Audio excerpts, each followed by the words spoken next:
अभी हो गया proper? Yes sir. Recording on हो गया ना?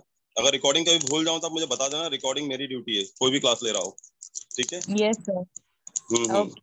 कई बार क्या होता है, मतलब I am engaged in some other work, तो रिकॉर्डिंग रह जाता है, और कई बार नेटवर्क इशू हो जाता है टीचर्स का, तो भी दिक्कत होता है, बिकॉज रिकॉर्डिंग बंद हो जाता है, फिर दोबारा चालू करना पड़ता है। तो व्हेनेवर यू फाइंड समथिंग कि रिकॉर्डिंग नहीं हो रहा है, you just inform the teacher also and inform me also. Okay sir. So noun I have already taught you 4 parts हैं इसमें जो हमको पढ़ने हैं। पहला क्या था? On the basis of suffix and prefix. जो नए लोग हैं वो भी एक बार देख लें, क्या बोला था मैंने आपको? सफिक्स एंड प्रीफिक्स के बेस पे नाउन को पहचानना, राइट? यदि दिया हुआ है TION, तो वर्ड क्या है? TY, SION, TH, TURE, right? तो ये सब वर्ड्स मैंने बताया था, ऐसे बहुत सारे वर्ड्स मैंने बताया था सफिक्स एंड प्रीफिक्स की तरह यूज किए जाते हैं। और यदि ये लगा हुआ है, इसका मतलब क्या है? वो आपको क्लियर दिखाई दे रहा है क्या? Yes sir. हाँ सर। लाइट वगैरह का इशू? No sir.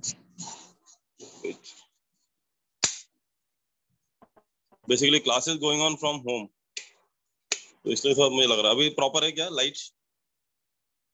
यस हाँ सर, प्रॉपर है। Yes sir. ओके।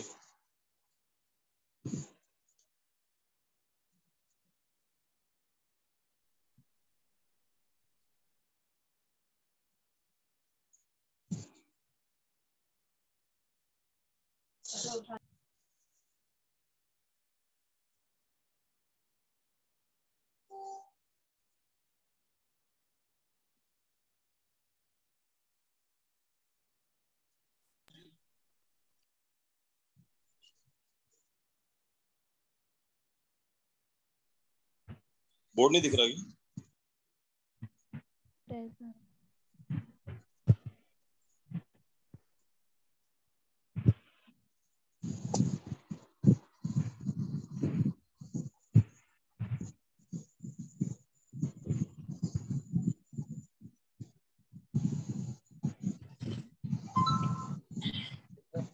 अरे लेक्चरला बसलो, जा ना बेडरूम मध्ये बस.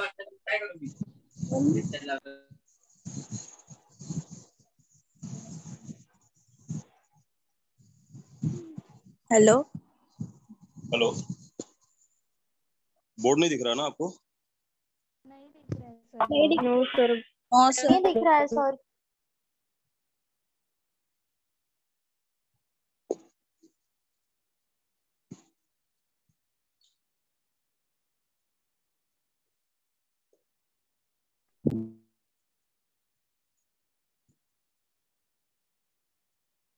ओके, सो लास्ट टाइम हमने पढ़ा था सफिक्स एंड प्रीफिक्स के बीच में पहचानना, कि सफिक्स एंड प्रीफिक्स दिया हुआ है तो कैसे हम लोग पहचानेंगे या नाउन है या नहीं है। तो ये सारे वर्ड्स लगे हुए हैं, TION, TY, SION, TH या TURE, then that those words are termed as what?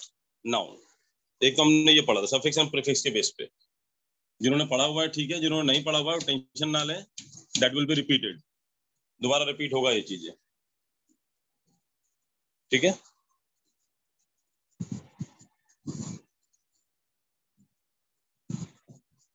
Okay, next क्या पढ़ा था हमने?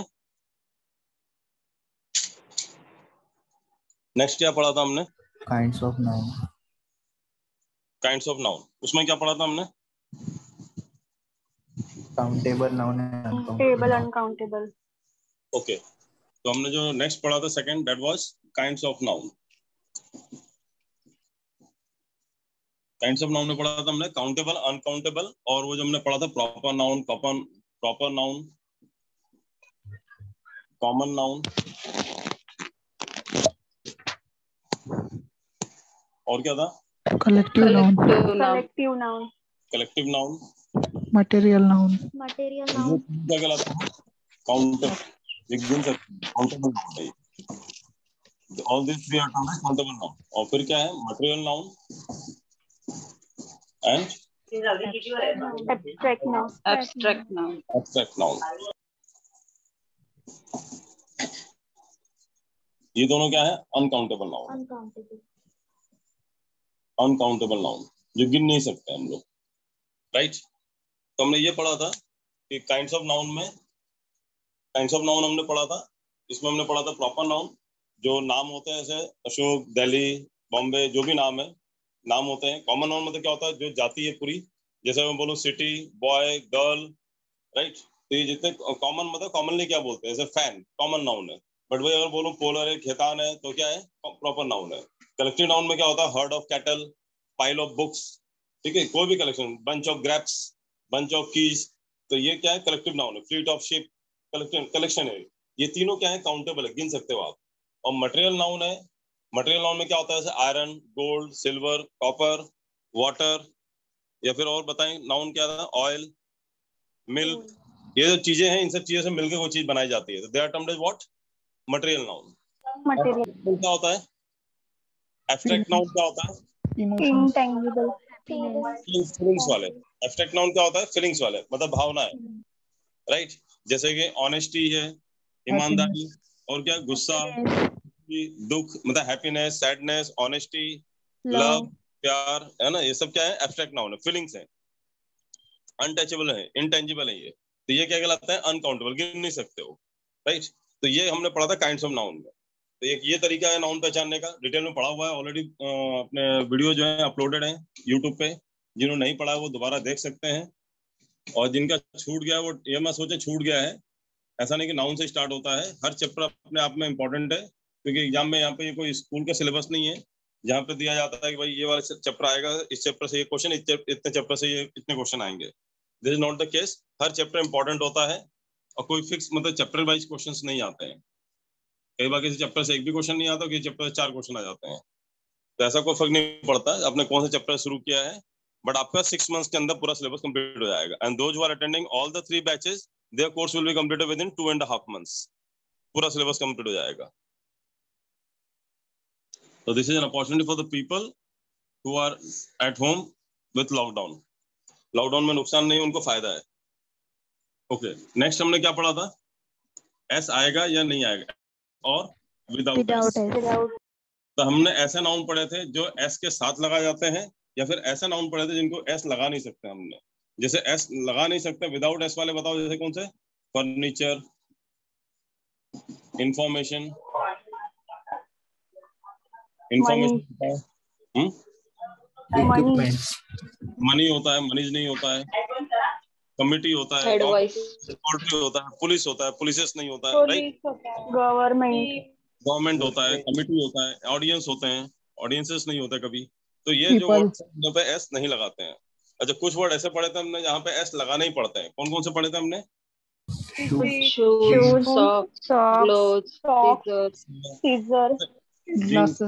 इनमें से एस, ठीक है, इनमें से एस नहीं हटा सकते हो आप।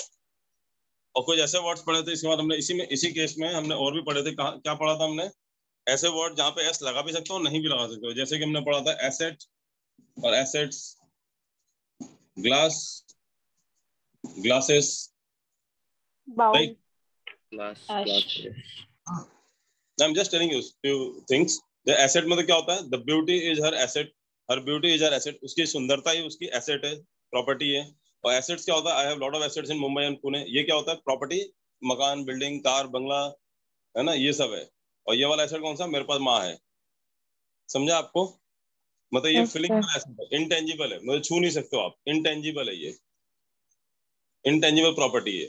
जैसे my knowledge is my asset, मेरा जो ज्ञान है, माई स्किल है, that is my asset, right.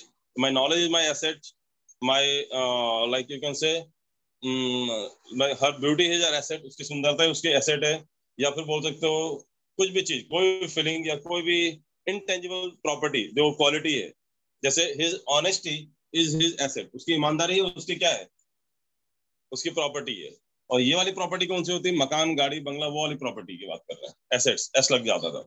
यहाँ ग्लास में तो क्या होता है, कांच, और ये ग्लासेस में तो क्या होता है, चश्मा।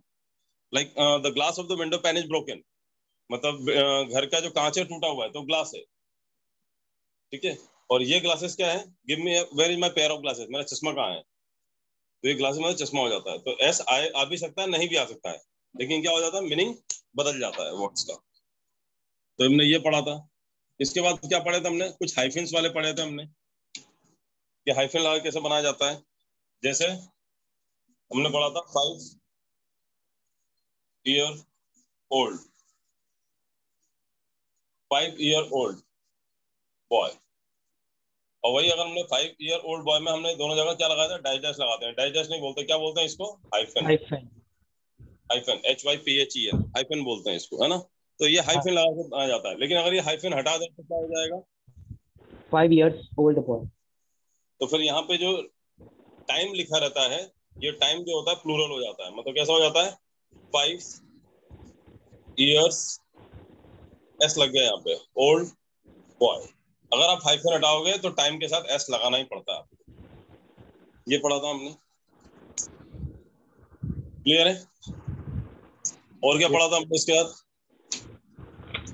सर सिंगुलर प्लूरल पढ़ा था। सिंगुलर प्लूरल पढ़ा था। जैसे हमने पढ़ा था कि father in law, father in law. अब मुझे अगर इसमें प्लूरल बनाना है कि बहुत सारे, एक तो हो गए ससुर जी, और पूरा गांव अगर ससुर जी हैं तो क्या बोलेंगे, ससुरे। नहीं सर, फादर इन लॉ ऐसा आ जाएगा। एस कहाँ लगाऊंगा, इधर एस लगाऊं, इधर एस लगाऊं, इधर एपोस्ट्रोफी एस लगाऊं, या इधर एस लगाऊं एपोस्ट्रोफी एस, या इधर डायरेक्ट एस लगाऊं। मतलब वी हैव 4 ऑप्शन, 1 2 3 4। कौन सा सही है, सेकंड वाला। सन के साथ डायरेक्ट एस लग जाता है। Fathers in law, in laws भी होता है, लेकिन इन लॉज में क्या होता है, इन लॉज में आपका एस लगता है यहाँ पे, बट यहाँ पे कोई फादर मदर ब्रदर सिस्टर नहीं होता। इन लॉज मतलब क्या होता है, ससुराल वाले। क्लियर है, समझ में आया आपको। ओके, तो ये हमने पढ़ा था एस या विदाउट एस।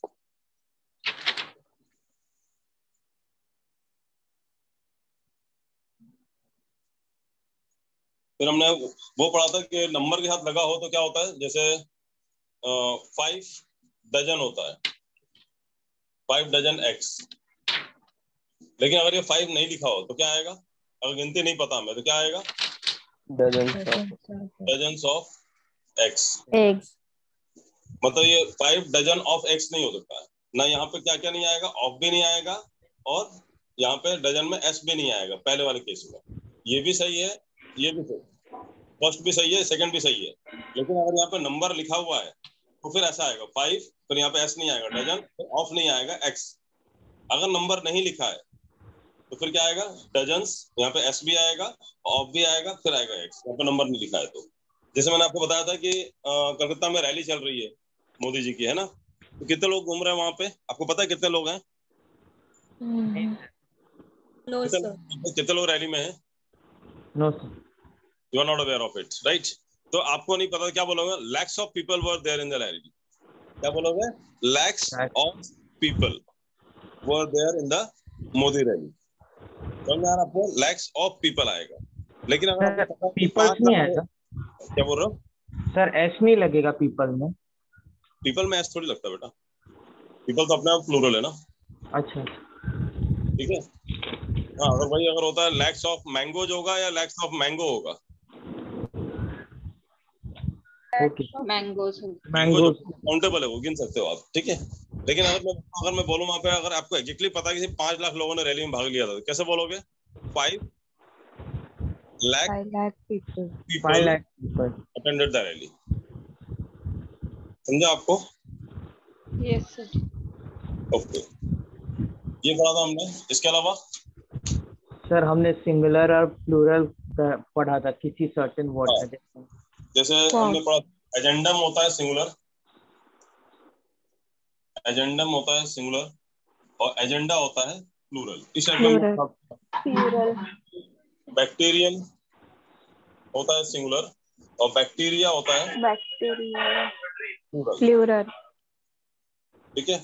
और जितने भी एक्सिस होता है, ओएसिस होता है, यहाँ पे SIS आता है, इसका प्लूरल कैसा बन जाता है, IS के क्या बन जाता है, AXES, और इसका बन जाएगा OASES।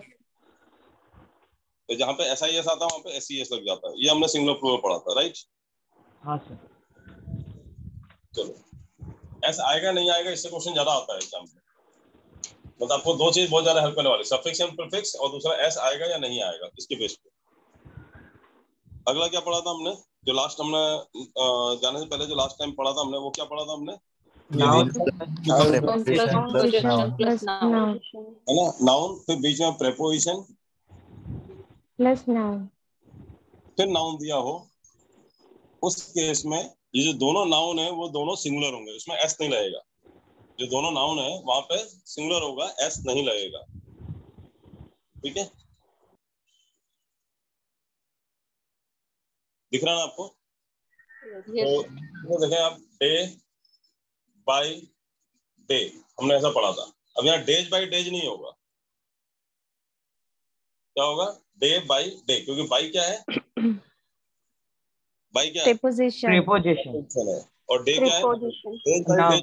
डे क्या होगा? डे सिंगुलर, क्या होता है? टाइम टू टाइम खाना खाना, हर चीज टाइम टू टाइम। तो टू क्या है? प्रेपोजिशन है। तो टाइम से टू टाइम्स नहीं हो, क्या होगा? Time to time. Face to face, example बताया था, बताओ। Face to face, one by one, one by one, one by one. यहाँ पे फेस टू फेस, क्या प्रेपोजिशन है? Row upon row, upon row. तो रो अपॉन क्या है? प्रेपोजिशन है। Face to face, face to face, good. Face to face. अब faces to faces नहीं होगा, फेस टू फेस। तो टू क्या है? प्रेपोजिशन है।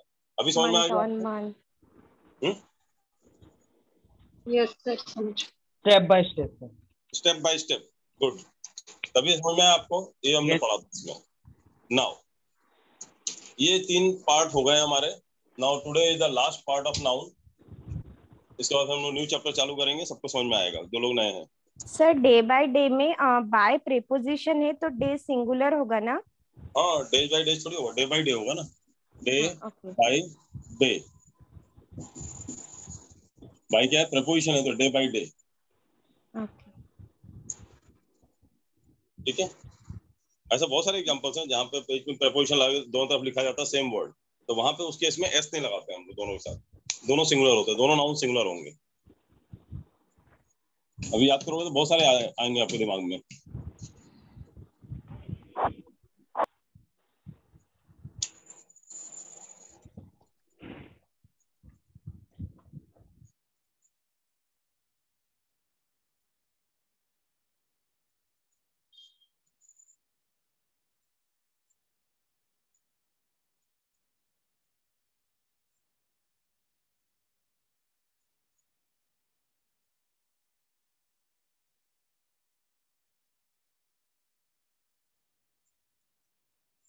चलो अभी हम लोग पढ़ते हैं लास्ट जो 4th पार्ट है, दैट इज पजेसिव।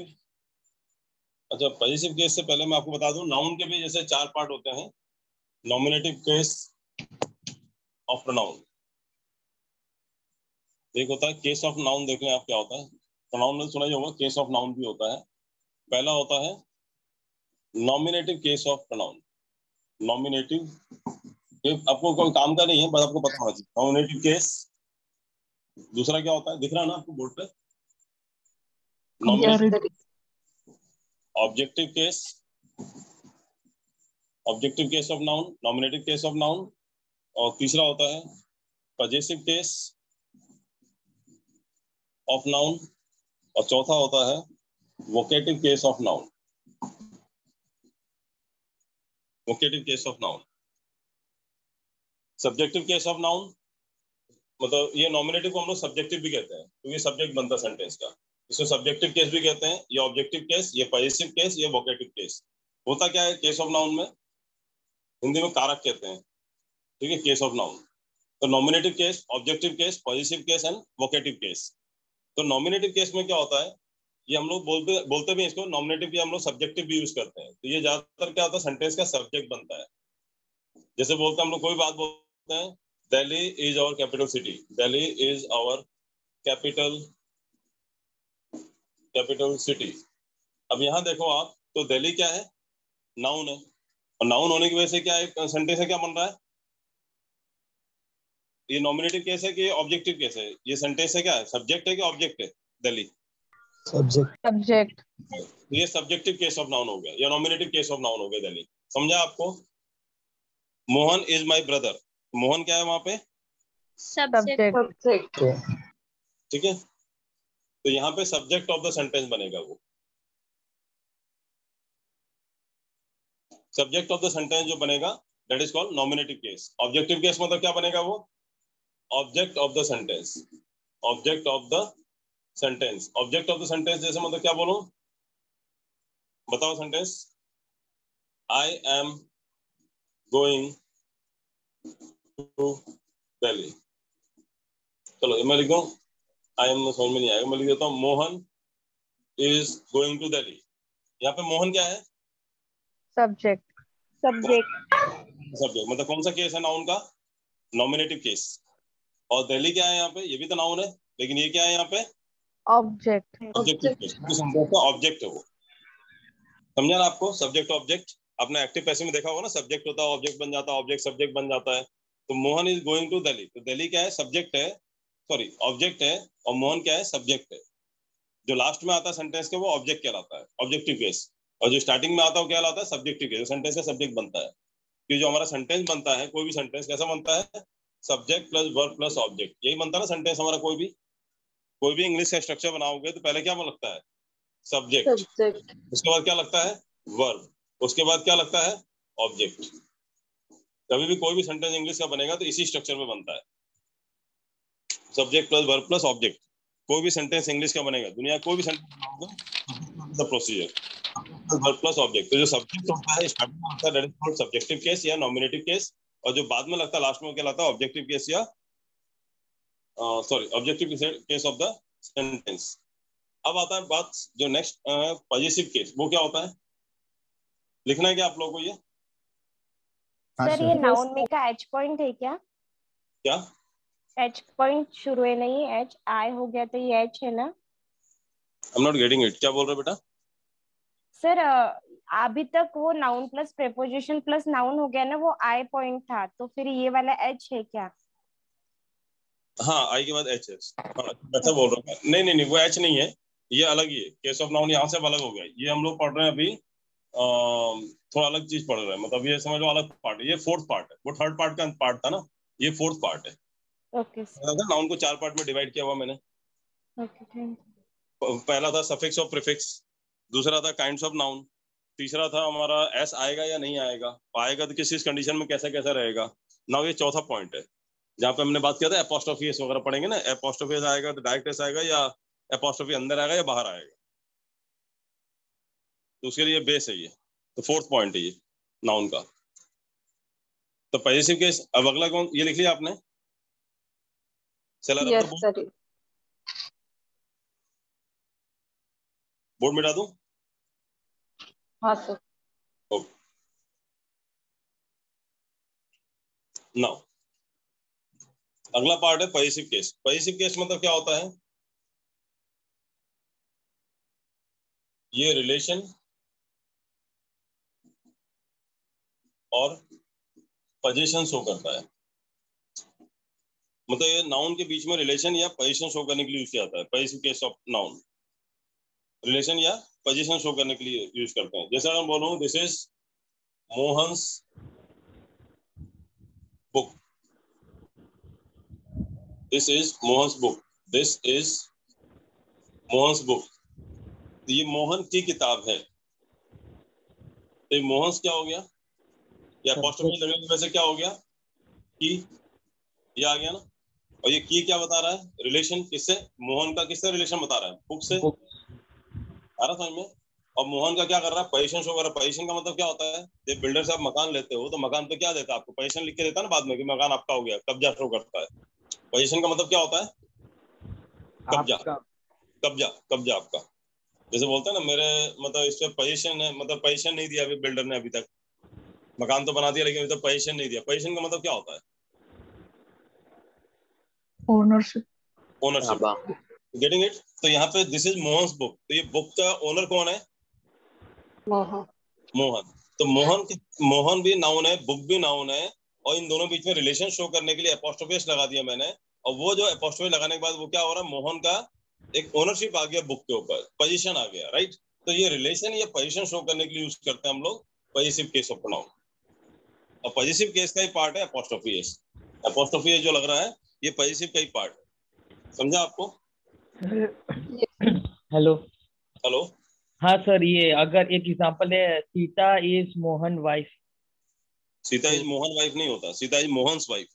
हाँ सर, मोहन वाइफ। मोहन पत्नी नहीं, सीता मोहन की पत्नी है। की तो लगाओ, और की लगाने के लिए अपोस्ट्रोफी लगाना पड़ रहा है, समझ में आया?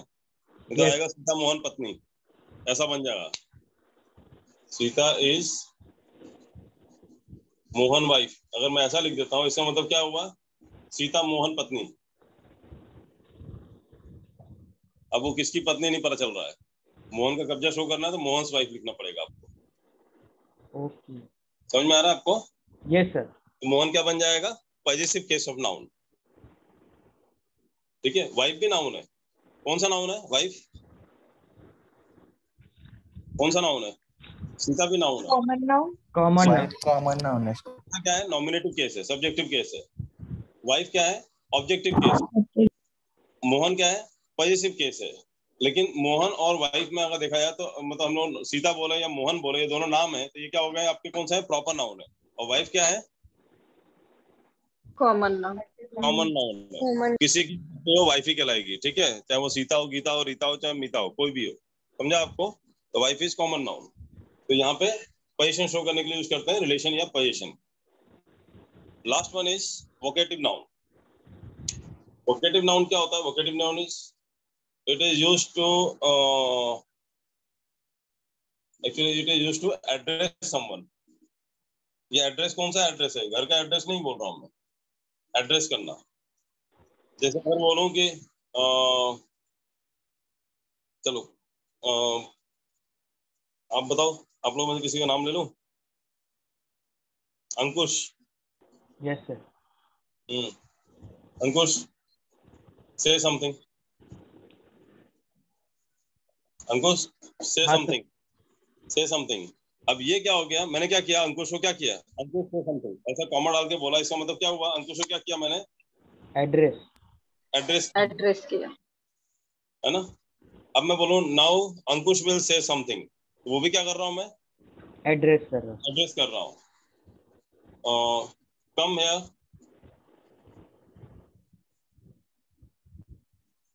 अंकुश। यहाँ भी क्या कर रहा हूँ मैं? एड्रेस कर रहे एड्रेस।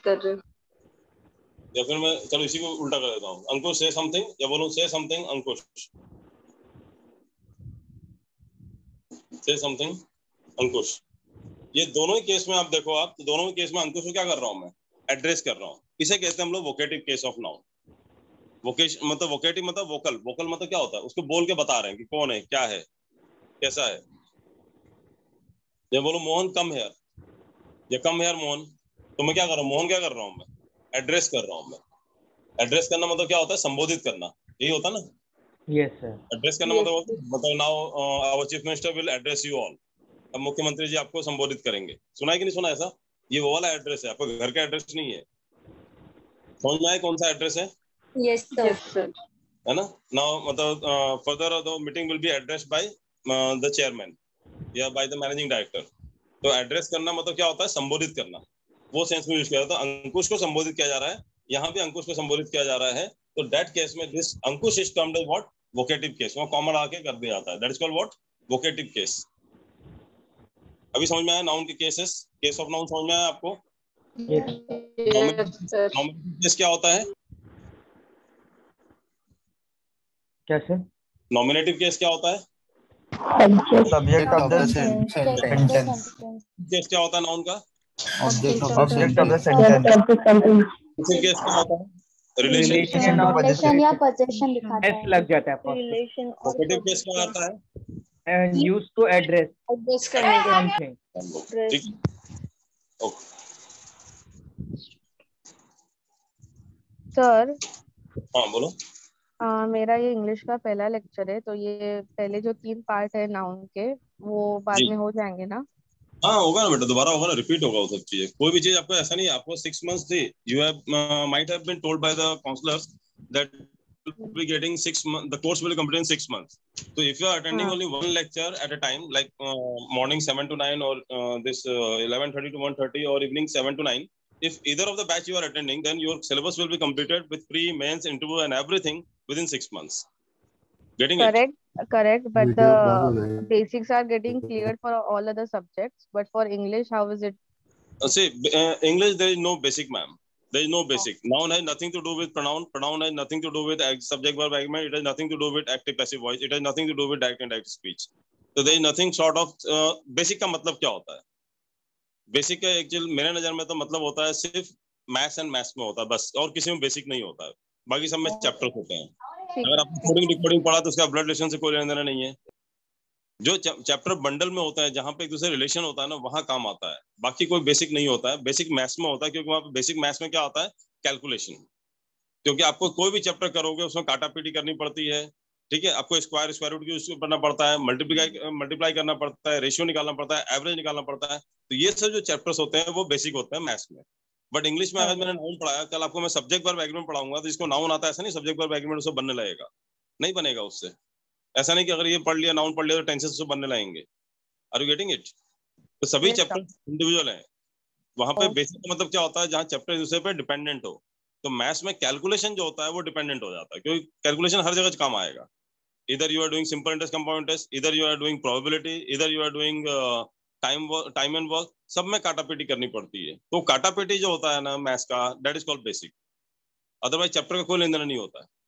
ठीक है सर, ओके, थैंक यू। आप उसकी टेंशन मत लो, within 6 months your section will be completed. और 7 to 9 मॉर्निंग में अटेंड कर रहे हो या इवनिंग 11 आफ्टरनून 11:30 to 1:30 या इवनिंग 7 to 9, यदि आप तीनों बैच अटेंड कर रहे हो, then your syllabus, this is an opportunity I have given to you all by the suggestion of the students only.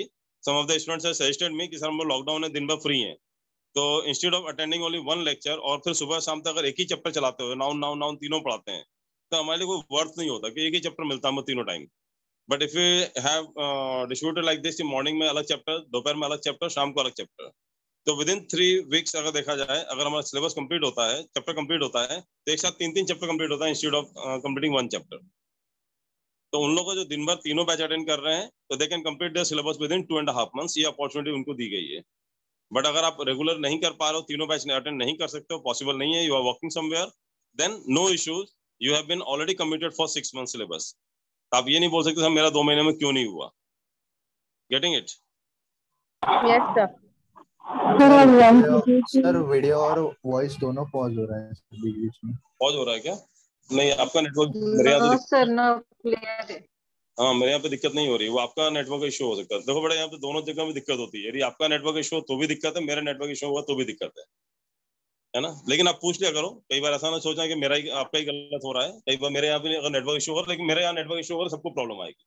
आपके यहाँ नेटवर्क इशू हो रहा है, सिर्फ आपको प्रॉब्लम आएगी। But whenever you face the problem, you just mention it, लेकिन पता चले कि एक्चुअली प्रॉब्लम कहाँ पे है। चलो एनीवे, यहाँ तक समझ में आया आपको case of noun? Yes sir.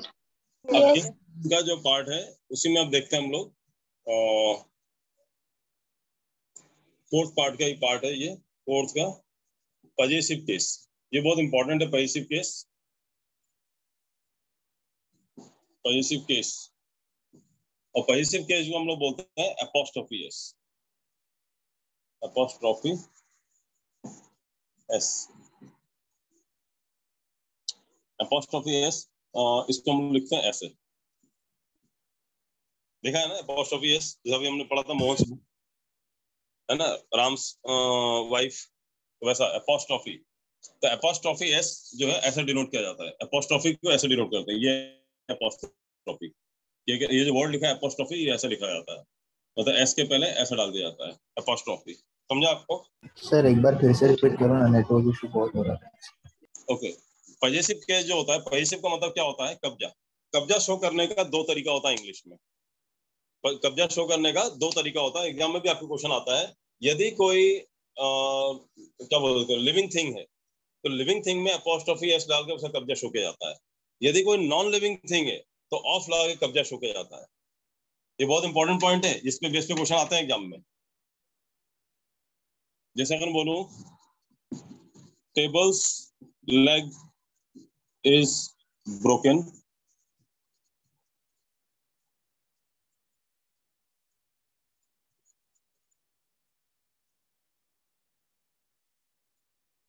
Tables leg is broken, Mohan's leg is broken. ये ए ये बी दोनों ही सही है, समझा आपको? दोनों सही है ना? सर लेकिन टेबल तो नॉन लिविंग हो। हाँ अभी समझ में आया ना आपको? तो ये सही है, Mohan's leg is broken, but tables leg is broken गलत है, अगर आपके एग्जाम में आता है। लेग क्या ऑफ क्या table is Table of leg. Leg of table is broken, यहाँ पे ऑफ लगाना पड़ेगा। Leg of table is broken, tables leg नहीं बोल सकते आप, आपको गलत हो जाएगा, because table is non living thing. और ये जो एपोस्ट्रोफी लगता है सिर्फ लिविंग थिंग के साथ लगता है। याद रहेगा? याद रहेगा? समझ में आया आपको? Yes sir.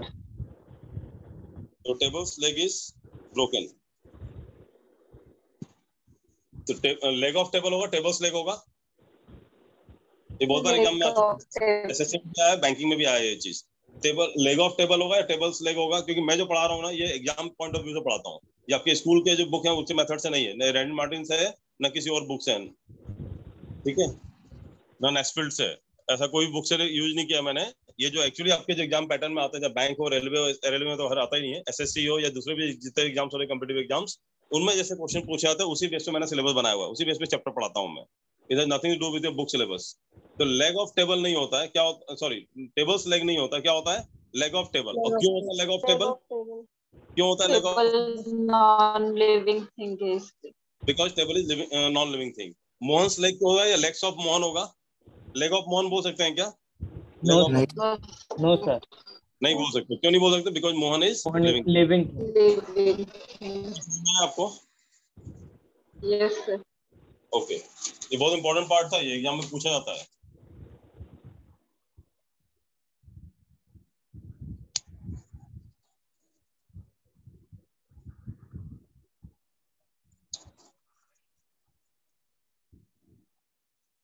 तो जैसा मैं बोलूं, Ram's pen, Mohan's house etcetera, ऐसा बोल सकते हो आप। दूसरा चीज है,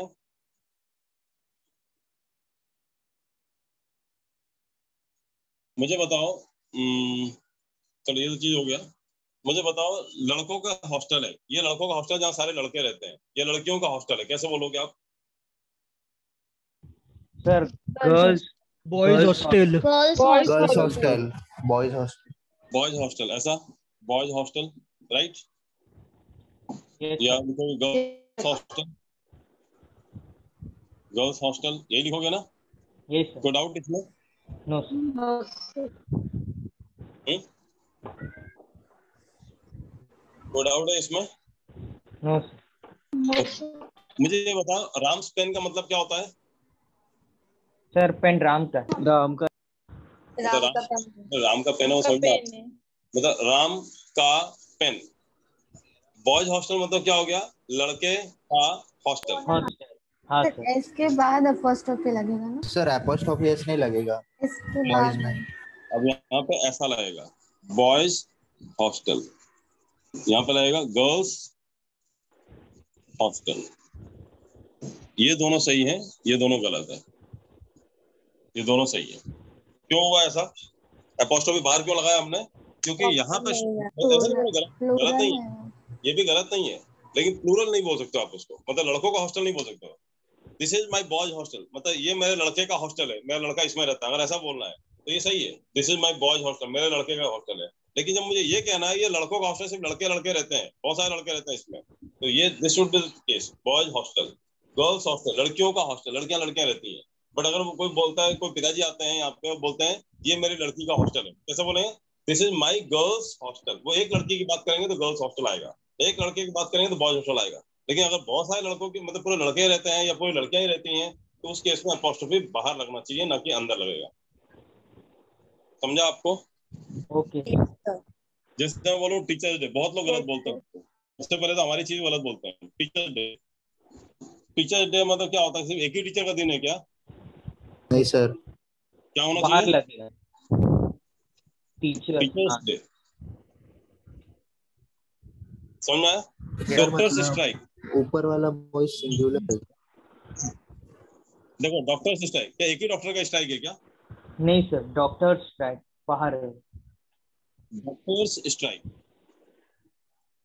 वर्कर्स डिमांड, वर्कर्स डिमांड। अगर अंदर लिख दोगे तो क्या हो जाएगा? एक वर्कर का डिमांड, वर्कर्स डिमांड। और अभी लिख दोगे तो क्या हुआ? वर्करों का डिमांड। जब प्लूरल करना हो तो बाहर अपॉस्ट्रोफी लगाना पड़ता है कुछ चीजों में। ये समझ में आया कि नहीं आया? Yes sir. Hello sir. Hello, hello sir, मतलब अंदर एपोस्ट्रोफी लगा है तो मतलब वो सिंगुलर हो जाता है क्या? क्या बोल रहा हूँ?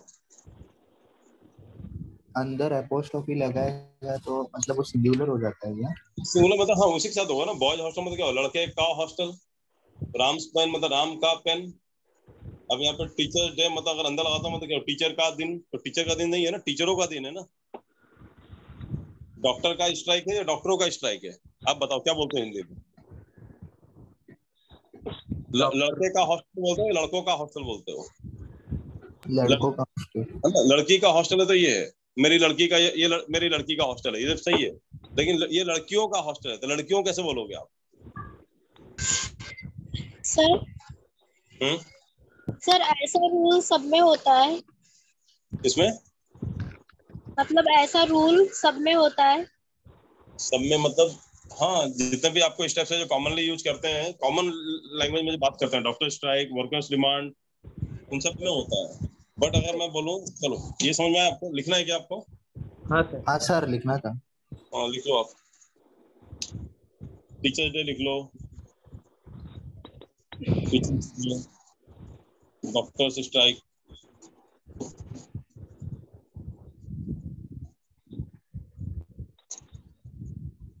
और क्या पढ़ा था हमने? डॉक्टर स्ट्राइक था, टीचर्स डे था, वर्कर्स डिमांड, वर्कर्स डिमांड। क्योंकि यहाँ पे एक का नहीं है ना, बहुत सारे लोगों का, इससे बाहर अपॉस्ट्रोफी लगता है इस केस में। मतलब अपॉस्ट्रोफी आपका अंदर लगेगा बाहर लगेगा, वो भी ध्यान देना पड़ेगा आपको।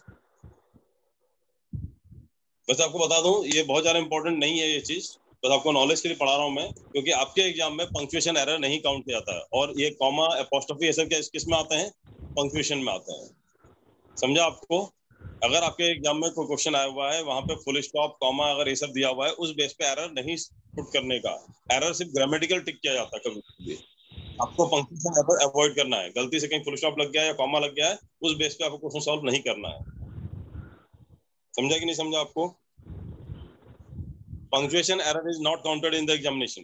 क्लियर है? Yes sir. Yes sir. तो ये पंक्चुएशन एरर में आता है, इसलिए आपसे पूछा नहीं जाएगा। But I am teaching now, तो मैंने थोड़ा बता दिया कैसा होता है। तो बहुत पता ये सब चीजें नहीं पता होंगी। बाकी आपके एग्जाम में ऐसा क्वेश्चन नहीं आएगा, मैं जानता हूँ कि पंक्चुएशन एरर के क्वेश्चन आपके एग्जाम में नहीं पूछा जाता है। But as this is the part, और इम्पोर्टेंट पार्ट है जो बहुत लोगों को नहीं पता, इसलिए बता रहा हूँ। अब मैं बोल रहा हूँ वुमेन्स डे, यहाँ पे कैसा लगाऊं? डायरेक्ट एस लगाऊं या अपॉस्ट्रोफी एस लगाऊं? अपॉस्ट्रोफी एस बाहर वाला। बाहर वाला नहीं, अंदर वाला आएगा, क्योंकि वुमेन ऑलरेडी प्लूरल हो गया, एमईएन लगा दिया मैंने। औरतों का दिन तो हो गया ना, औरतों का दिन, वुमेन्स डे। समझ में आया ना? जैसे बोलूं मेंस कॉलेज, लड़कों का कॉलेज, तो मेन मतलब आदमियों का कॉलेज, तो मेन अपने आप में मेन प्लूरल हो गया ना, मैन नहीं लिखा मैंने, ऑलरेडी प्लूरल हो गया ना। कुछ प्लूरल होते हैं जो बॉय होता है उसमें बाहर एस लगता है, तो अपॉस्ट्रोफी बाहर लगेगा। कुछ जो प्लूरल होते हैं वो ऐसे बन जाते हैं, एम एन का एमईएन बन गया, तो ऑलरेडी प्लूरल हो गया, तो फिर सिंपल अपॉस्ट्रोफी एस आएगा ना। यस सर, मतलब अगर प्लूरल हो सब्जेक्ट तो आप सिंपल अपॉस्ट्रोफी। समझा आपको? Yes sir.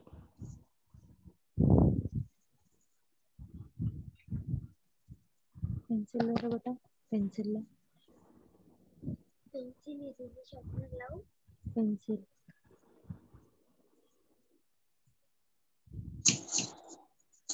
ओके, अभी मैंने आपको बताया था कि नॉन लिविंग थिंग के साथ क्या नहीं लगाते हम लोग? और ये अपॉस्ट्रोफी है।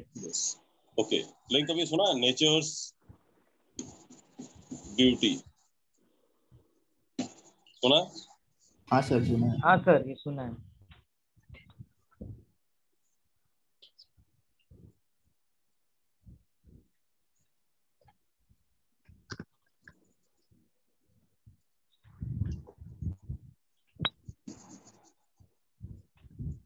healers mercy.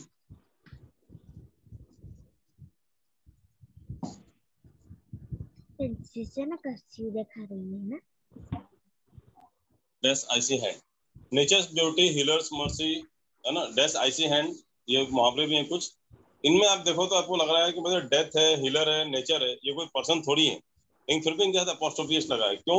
ये कहलाता है क्या? पर्सोनिफिकेशन. पर्सोनिफिकेशन. यदि किसी नाउन का पर्सोनिफिकेशन कर दिया जाए, पर्सोनिफिकेशन का मतलब क्या होता है? पर्सन की तरह यूज किया जाए, मतलब नाम की तरह यूज किया जाए, व्यक्ति की तरह यूज किया जाए, पर्सन के सेंस में यूज कर दिया जाए. नेचर्स ब्यूटी, नॉर्मली ब्यूटी किसका होता है? लड़कियों का या मतलब इंसान का माना जाता है, ठीक है. लेकिन हमने प्रकृति को क्या मान लिया? एक पर्सन के रूप में मान लिया, एक रूप मान लिया हमने, मतलब दिमाग में डाल दिया कि अच्छा सुंदरता क्या होता है, किसी चीज का सुंदरता होती है ना. तो हमने नेचर क्या मान लिया? एक मतलब रूप मान लिया. नेचर मतलब भगवान या नेचर या मतलब कोई इंसान की तरह मान लिया उसकी सुंदरता. तो नेचर्स ब्यूटी. तो जब हम पर्सोनिफाई करते हैं तो वहां पे हम लोग एपोस्ट्रोफी लगाते हैं, भले वो क्या है, नॉन लिविंग थिंग है. तो द हीलर्स मर्सी. तो यहाँ पे देखो तो ये मर्सी जो होती है, जो दया होती है, कौन देता है? ये कोई व्यक्ति होता है. बट हीलर्स मर्सी क्यों लिखा? क्योंकि यहाँ पे ये नॉन लिविंग थिंग है, फिर भी क्या लगा है? एपोस्ट्रोफी है. ऐसे डेथ क्या है? नॉन लिविंग थिंग है, डेथ आईसी हैंड. इस टाइप से आपको यूज किया जाता है चीजों को. सर मतलब किसी आदमी के पर्सनालिटी के बारे में बता रहे हैं ना सर? नहीं नहीं नहीं, मतलब किसी नॉन लिविंग थिंग को पर्सन समझ के बात किया जाता है. ओके सर, समझा. Human quality non living thing को देते तब. हाँ, मतलब किसी नॉन लिविंग थिंग को हम लोग क्या मान लिया? एक पर्सन रूप में मान लिया, व्यक्ति के रूप में डाल दिया उसको. उस केस में हम लोग जो है एपोस्ट्रोफी लगाते हैं. सर ये डेड आईसी हैंड मतलब क्या होता है सर? कौन सा बोल रहे हो सर? ये थर्ड वाला डेड आईसी हैंड. बताओ, आप लोग बताओ, कभी सुना नहीं क्या आज तक? सुना नहीं क्या कभी? पूछ रहा हूँ. नहीं सर. किसी ने सुना है? हाँ सर.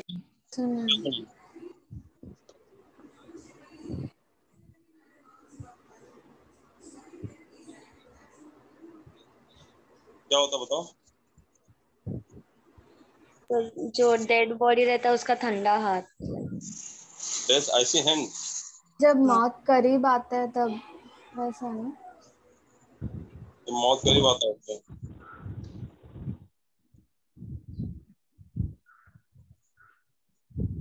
अच्छा, मरते इंसान तो क्या हो जाता है? तो जब मर जाते तब भी बॉडी ठंडा पड़ जाता है. ठंडा पड़ जाता है. तो that is called death icy hand. मतलब मरने के बाद जो हमारा जो हाथ होता है कैसा हो जाता है? हाथ के पूरी बॉडी कैसे हो जाती है? ठंडा हो जाता है. बट डेथ आईसी हैंड के सेंस में यूज किया जाता है. इसका मतलब होता है मरने के बाद जो हमारा हाथ होता है कैसा होता है? बर्फ की तरह ठंडा हो जाता है. समझा आपको? ये सर समझा सर. तो डेथ आईसी हैंड वैसे यूज करते हैं. तो डेथ आईसी हैंड मतलब यहाँ पे कहीं भी मतलब लिविंग थिंग नहीं है, बट फिर भी यूज कर रहे हैं हम लोग एपोस्ट्रोफी इसको. कोई गलत नहीं है यहाँ पे.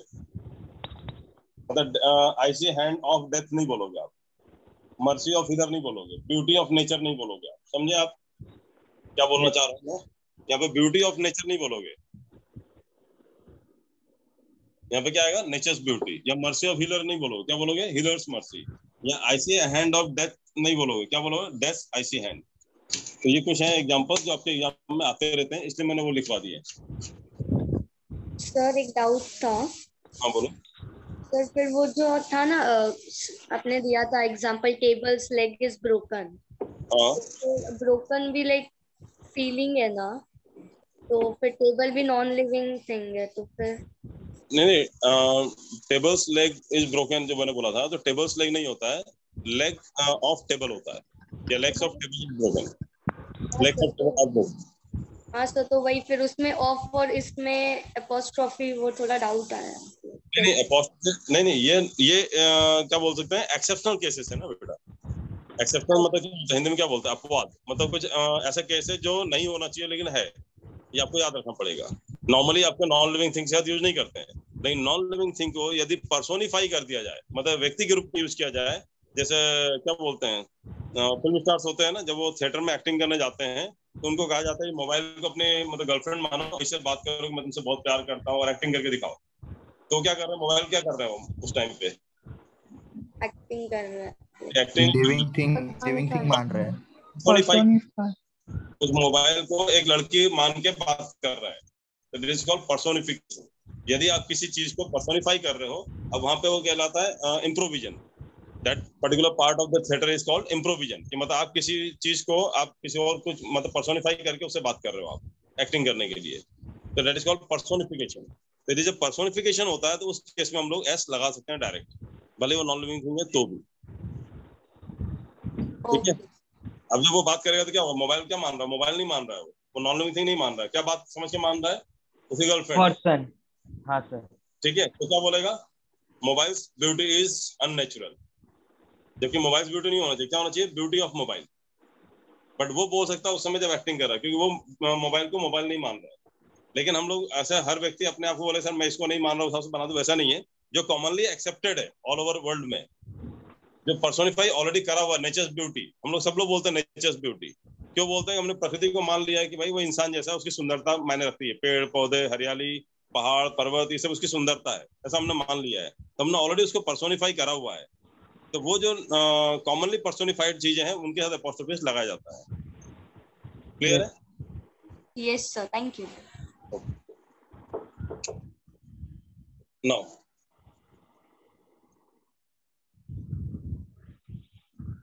अभी इसका एक पार्ट हो गया, नाउ सेकंड पार्ट है।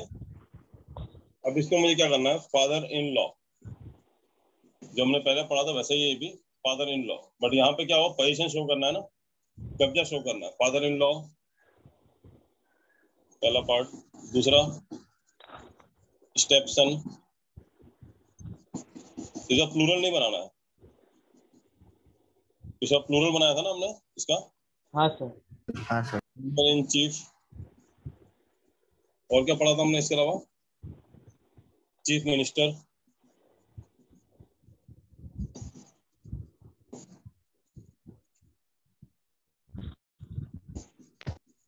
असर बाई, मेड सर्वेंट। अभी देखो उसके बाद जो हमने पढ़ा था फादर मतलब इन लॉ है, ससुर जी हैं, तो मुझे प्लूरल बनाना था, मतलब बहुत सारे ससुर जी। स्टेप सन का मुझे प्लूरल बनाना था कि मतलब बहुत सारे सौतेले बेटे, तो स्टेप सन्स बोल दिया था हमने, डायरेक्ट टेस्ट लगा दिया था, राइट। हाँ अभी मुझे क्या करना है, मुझे बोलना है ये मेरे फादर इन लॉ की मेरे फादर इन लॉ का घर है। तो फिर वही चार ऑप्शन दे रहा हूँ मैं आपको, apostrophe S, direct S, apostrophe S, direct S. पहला, दूसरा, तीसरा, चौथा, किसमें आएगा अपोस्ट्रोफी एस और या डायरेक्ट एस आएगा? थर्ड, तीसरा, थर्ड। थर्ड, क्या आएगा? Third sir. Third, third. Third. Third, कितने लोग बोल रहे हैं फर्स्ट? फर्स्ट और थर्ड ऑप्शन सेम ही है इसका। थर्ड सेम ही है। आप कह रहे हो एक बार कि फादर्स इन लॉ, और मैं कह रहा हूँ father in law's apostrophe s. Sir first आएगा। फर्स्ट आएगा? नहीं जी, इसमें ध्यान रखना, आप जब भी अपोस्ट्रोफी एस लगाना थर्ड आएगा, सब में लास्ट में रहेगा, बिना कुछ सोचे लास्ट में लगा देना, पर्सन से कोई मतलब नहीं है। जब भी कब्जा शो करना हो इनका तो सबसे लास्ट में ही आएगा, जैसे this is father in law's house, this step son's land, चौथे बेटों की जमीन है। Engineer in chief's bungalow, chief minister's bungalow, passers by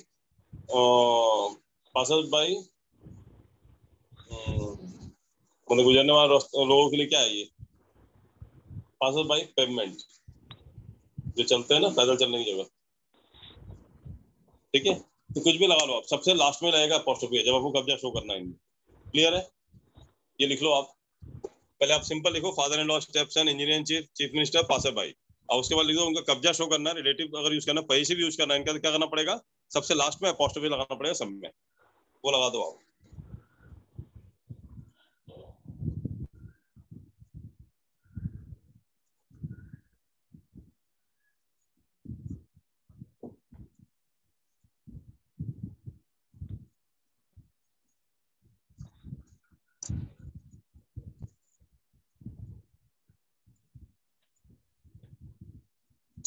लिखा आपने? एक minute.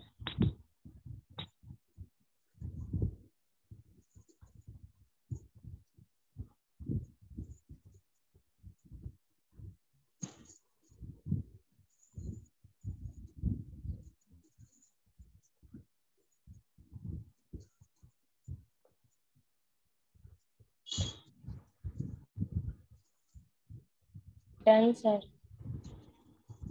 Done?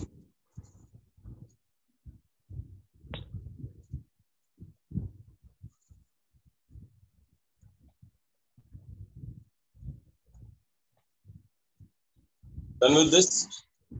Shall I rub the board? हाँ सर. हाँ सर.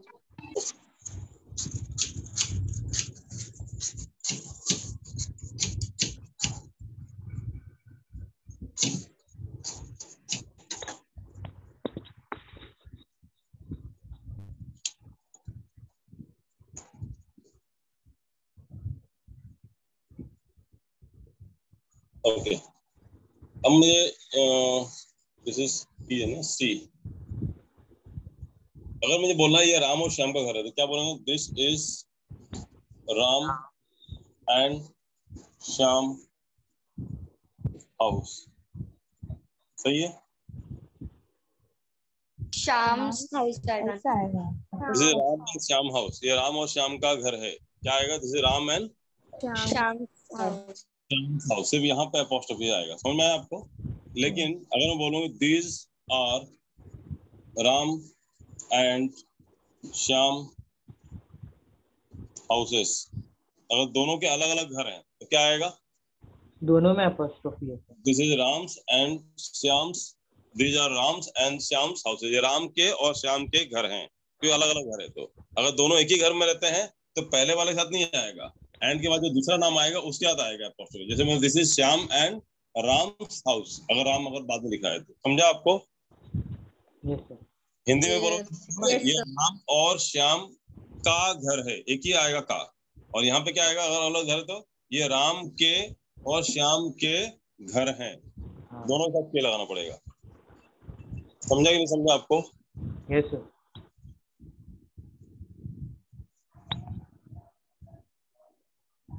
चलो अगला एग्जांपल देखते हैं. There are two and 2e in the word committee. There are 2m and 2e in the word committee. Sentence में बताओ क्या आएगा इसमें? सर मतलब मुझे कहना चाहता हूँ कमिटी वर्ड में 2m और 2e आते हैं. अभी मत बोलना सर 2t भी आते हैं. मैं वो बता नहीं रहा हूँ. मैं एक सेंटेंस लिखा है there are 2m and 2e in the word committee. Committee के अंदर 2m और 2e है. तो क्या ऐसा लिख सकते हैं? There are two M's and T's in the word committee. There are 2 m's and e. दोनों में आएगा. There are 2 m's and 2 e's in the word committee. मतलब यहाँ पे कमिटी वर्ड में 2 बार m का और 2 बार e का इस्तेमाल किया गया है. ऐसा आएगा. दोनों में काका आएगा. काका कौन है? राजेश खन्ना. समझा ना आपको? There are 2 m's and 2 e's in the word committee. Clear है? Yes. रफ कर दूं? लिख लिया आपने? Sir Yes, sir. सर ये फर्स्ट वाले का और ये थर्ड वाले का थोड़ा एक और बार समझाना सर. इन दोनों में difference. This is Ram and Shyam. देखो यहाँ पे डिफरेंस ये है कि this is Ram and Shyam house. मतलब अगर एक ही घर में दोनों रह रहे हैं तो हमको बोलना पड़ेगा राम और श्याम का घर है. एक ही बार का बोलोगे ना कि दोनों का पोजीशन एक ही घर पे है. हाँ. यहाँ पे क्या है? दोनों पोजीशन अलग अलग घरों पे है. This is Ram's and Shyam houses. These are Ram's and Shyam houses. ये राम के और श्याम के घर है. मतलब एक ये घर है और एक ये घर बाजू वाला घर है. बस दोनों घर अलग अलग है तो दोनों का कब्जा अलग अलग होगा ना. और हाँ. पहले बार क्या होता है? दोनों मिला के एक ही जगह कब्जा कर रहे हैं. और सर थर्ड वाला अलग कंडीशन है. इसमें ये कहना जा रहे हैं कि अगर कहीं मान लो ऐसा कोई वर्ड लिखा हुआ है जहाँ पे दो बार कोई चीज इस्तेमाल किया गया है तो हमको वहां बोलना चाहिए there are 2 m's and 2 e's in the word committee. मतलब 2 बार m का और 2 बार e का इस्तेमाल किया गया वर्ड कमिटी में. तब दोनों में एस लगेगा. दोनों में ऐसा आएगा. अपॉस्ट्रोफी ऐसा आएगा.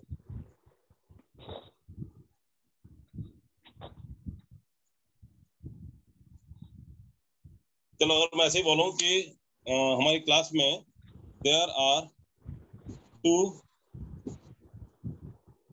नहीं होगा. हमारे यहाँ पे बीकॉम वाले ज्यादा होते हैं मुंबई में, है ना. देयर आर 3 बीकॉम एंड 2 ज्यादा बोल रहा हूँ मैं 2 BSc इन आवर क्लास. ये सेंटेंस है ये क्या? There are 2 BCom and Oh, sorry, there are 3 BCom and 2 BSc in our class. BComs and BScs. हाँ, there are 3 BComs and 2 BScs in our class. ऐसा आएगा। अभी समझा? Hello sir. हाँ बोलो। सर एक डाउट था, मतलब अभी फर्स्ट वाले सेंटेंस में एक ही हाउस में रह रहे तो इसलिए लास्ट में आया। अभी थर्ड वाला सेंटेंस में एक ही वर्ड में है तो लास्ट में क्यों नहीं? नहीं, वो घर पे कब्जा होना अलग बात है, और ये पोजीशन देखो, यहाँ घर एक ही है, ठीक है, बट यहाँ पे पोजीशन एम का और ई का दोनों का अलग अलग है। तो वो ये कह रहे हैं कि 2 बार एम का इस्तेमाल किया गया है और 2 बार ई का इस्तेमाल किया गया है, जबकि यहाँ बोल रहे राम और श्याम एक ही घर में रहते हैं, तो एक ही घर पे मतलब पोजीशन एक ही है, और यहाँ पे इनकी पोजीशन ही अलग अलग है दोनों की, और दोनों इस्तेमाल किए गए हैं, उस सेंस में यूज किया गया है। अब जैसे यहाँ बीकॉम और बीएससी को लेन देना नहीं है, तो इसलिए दोनों को अलग अलग एस लगाना पड़ेगा। There are 3 BComs and 2 BScs in our class. ये दोनों सेंटेंस एक जैसे हैं, ये अलग केस है।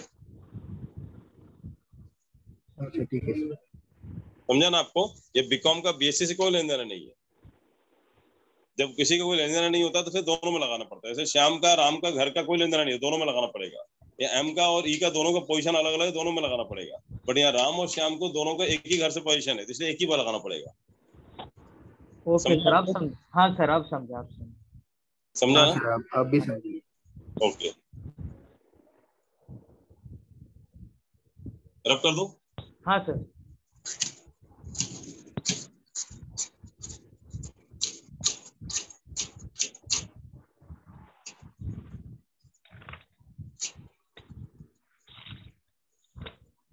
अच्छा, ये वर्ड सुना कभी? Mind your if and but, कभी सुना है? Mind your if and but नहीं ये लिखा है, mind your ifs and buts. Ifs and buts. तो ये भी ध्यान रखना, एग्जाम में आया हुआ है क्वेश्चन ये भी। Mind your ifs and buts, mind your मतलब ये जो किंतु परंतु जो करते हो ना, अपना ध्यान रखो आप, मतलब बड़बड़ मत किया करो हर बात में, किंतु परंतु हर चीज मत किया करो। तो mind your ifs and buts. Ifs and buts में तो क्या होता है? किंतु परंतु। हाँ, किंतु हर बात में अड़ंगा डालते रहते हैं ना, किंतु ऐसा, परंतु वैसा। मतलब कई लोग बहुत नेगेटिव होते हैं, सर सिलेक्शन नहीं होगा तो, सर वैकेंसी कम आई तो, सर फिजिकल स्टार्ट नहीं होगा तो हम पास होंगे क्या, है ना? तो बहुत सारे इफ्स एंड बट्स दिमाग में चलते रहते हैं लोगों के। चलते हैं कि नहीं चलते हैं? हाँ लेकिन एक आपको पॉजिटिव पॉइंट बताऊं मैं।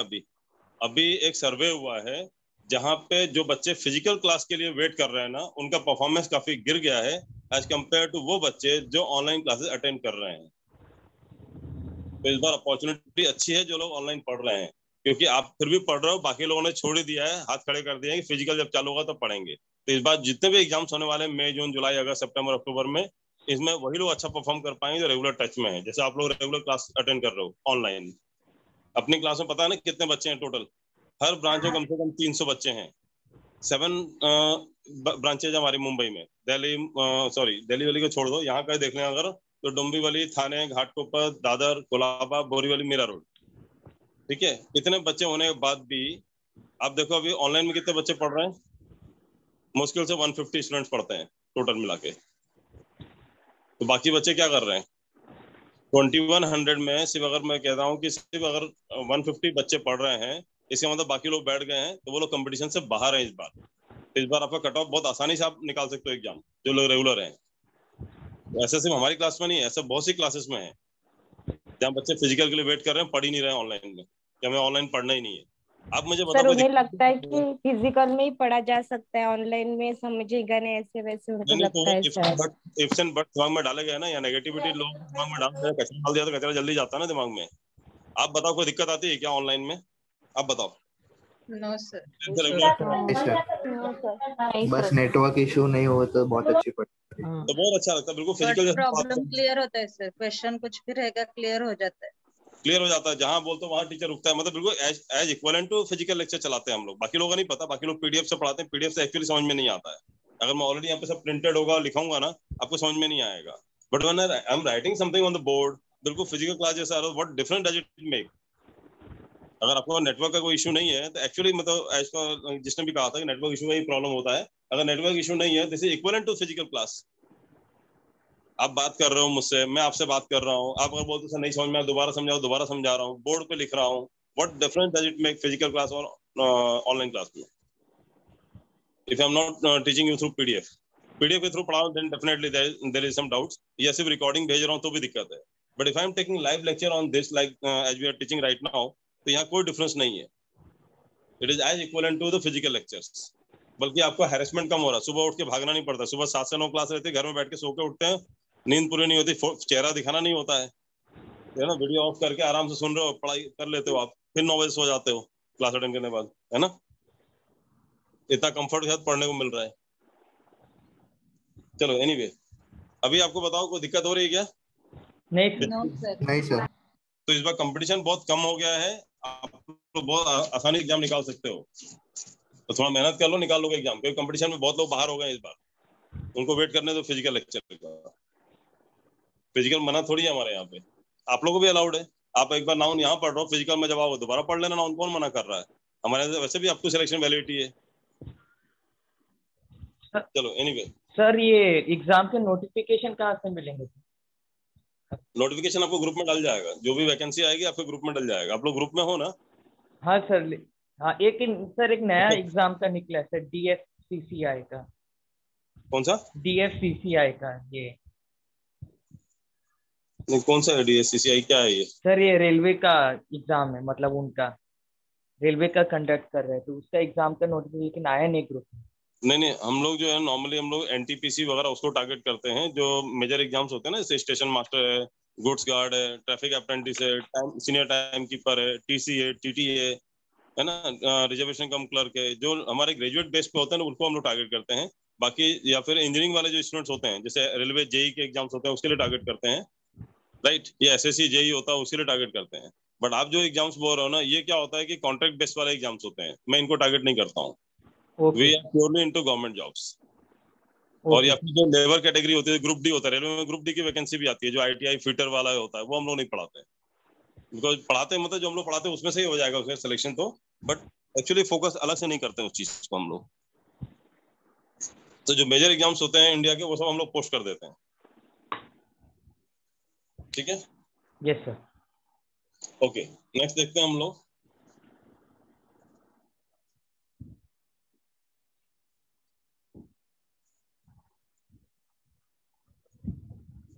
This is someone book. This is someone book. सही है?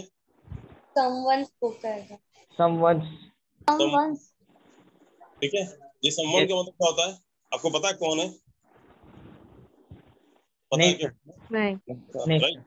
तो ये कहलाता है, ये someone जो है ना, this is called termed as what? Indefinite pronoun. अभी पढ़ेंगे प्रोनाउन, जो पढ़ाएंगे तो इनडेफिनेट प्रोनाउन. अब आप बोल रहे थे सर आपने पूरा बेसिक, अब देखो इनडेफिनेट प्रोनाउन तो पढ़ाया भी नहीं, लेकिन फिर भी यहाँ पे जो पढ़े नाउन में ही, क्योंकि नाउन के बाद प्रोनाउन पढ़ेंगे, लेकिन यहाँ पे यूज होता है इनडेफिनेट प्रोनाउन होता है. इनडेफिनेट नाम से लग रहा है डेफिनेट नहीं है, निश्चित नहीं है. कौन कौन से आएंगे इनडेफिनेट प्रोनाउन में? कौन कौन से आएंगे? Someone, no one, anyone, everyone, one. ये जितने वर्ड्स हैं, ये पांचों वर्ड क्या कहलाते हैं? Indefinite pronoun. इनडेफिनेट क्यों कहलाते हैं? क्योंकि निश्चित नहीं है किसके बारे में बात हो रही है. अगर बोल रहा हूँ someone is knocking at the door, someone is knocking at the door, आपको पता है कौन नॉक कर रहा है? No sir. Someone is calling you, पता कौन कॉल कर रहा है? No sir. अच्छा, कितने लोग समवन इज कॉलिंग यू में कितने लोग बुला रहे हैं? सम मतलब कुछ होता है, कितने लोग बुला रहे हैं आपको? समवन इज कॉलिंग यू में कितने लोग बुला रहे हैं आपको? Indefinite. Indefinite. Uncertain. मतलब कुछ लोग बुला रहे हैं या कोई एक ही आदमी बुला रहा है? कुछ लोग बुला रहे हैं. कोई एक ही. आप बैकग्राउंड का आवाज बंद करो. अगर मैं ये कहता हूँ someone is knocking at the door, मतलब कुछ लोग दरवाजा खटखटा रहे हैं क्या?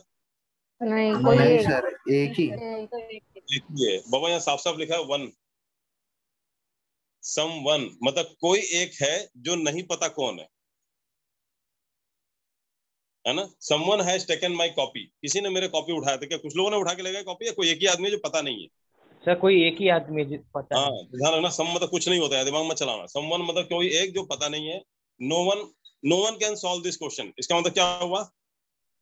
कोई solve भी नहीं। नहीं, कोई भी कोई भी नहीं। नहीं। कोई भी solve- कितने लोग हैं इसमें? कोई एक भी सॉल्व नहीं कर पाया। हर आदमी यूज किया जा रहा है। Anyone can solve this question. कोई भी सॉल्व कर सकता हूँ। कितने लोग सॉल्व कर सकते हैं? कोई भी एक कोई आदमी भी। कर सकता है। एक आदमी, हमेशा ध्यान रखना सिंगल के लिए यूज किया जाता है।